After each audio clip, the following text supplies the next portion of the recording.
आज की कहानी में आगे बढ़ने से पहले अगर आपने हमारा चैनल अभी तक सब्सक्राइब नहीं किया है तो कर लें और साथ ही बेल आइकन को भी ज़रूर दबाएं।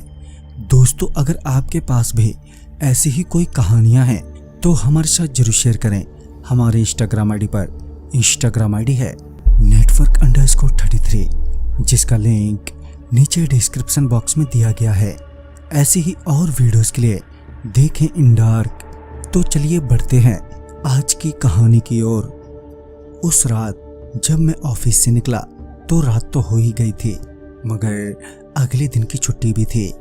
तो मैं पहले बाजार गया, जहां से रात के खाने के लिए मछली खरीदी और फिर वहां से घर के लिए निकला। रास्ते में एक मोड़ पर जब मैं गाड़ी मोड़ रहा था कि उस मोड़ पर एक औरत बैठी हुई नजर आई जो रो रही थी। मैंने सोचा कि पूछ लूं आखिर प्रॉब्लम क्या है। मैंने गाड़ी रोकी और गाड़ी में बैठे ही उस औरत को आवाज देते हुए पूछा, क्या बात है, आप इतनी रात गए, यहाँ क्यों रो रही हो? इस पर वो मेरे पास आकर बोली, वो क्या है कि मेरे बच्चे भूखे हैं, मुझे 2 दिन से कोई भी काम नहीं मिला है। इस पर मैं बोला, तो तुम्हें काम चाहिए क्या?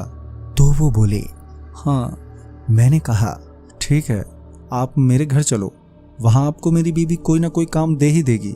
इस पर वो औरत मान गई और मेरे साथ गाड़ी में बैठ गई। मैंने उसे अपनी गाड़ी में बिठा तो लिया था, मगर उसका चेहरा देख नहीं पाया क्योंकि उसका चेहरा पूरा ढका हुआ था। खैर, हम कुछ देर में घर पहुंचे और मैं अपनी बीवी को मछलियां थमाते हुए बोला, मसालेदार बनाना जरा, ठीक है? और साथ ही उस औरत से मिलवाते हुए बोला, सुनो, इसे अपने यहाँ काम पर रख लो, बहुत परेशान है बेचारी। पता नहीं क्यों मेरी बीवी को वो घूंघट वाली औरत बिल्कुल भी पसंद नहीं आई और उसने बड़े ही अजीब से ढंग से पूछा, अरे तेरे को क्या क्या काम आता है?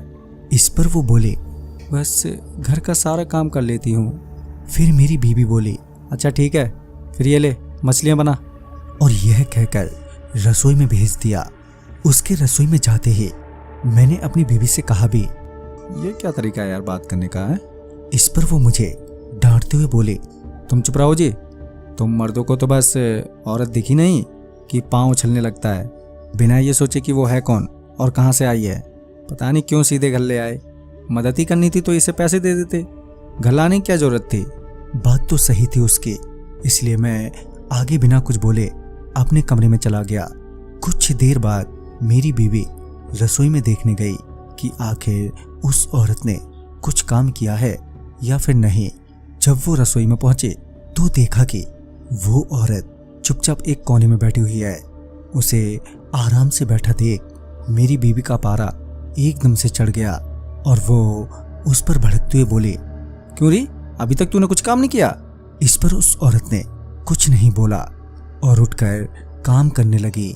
उसे काम करता देख मेरी बीवी वापस रसोई से बाहर आ गई। फिर कुछ देर बाद मेरी बीवी दोबारा देखने गई तो उसने देखा कि रसोई का सारा सामान बिखरा पड़ा है और मछलियों की हड्डियां रसोई में हर जगह फैली हुई है और वो औरत मछलियों को कच्चा चबा रही है। तभी वो औरत मेरी बीवी की तरफ पलटी। अब उसके सर पर घूंघट नहीं था, उसका चेहरा साफ साफ दिखाई दे रहा था जो बेहद डरावना था। उसके काले लंबे दांत थे और उसके नाखून भी बहुत बड़े बड़े थे।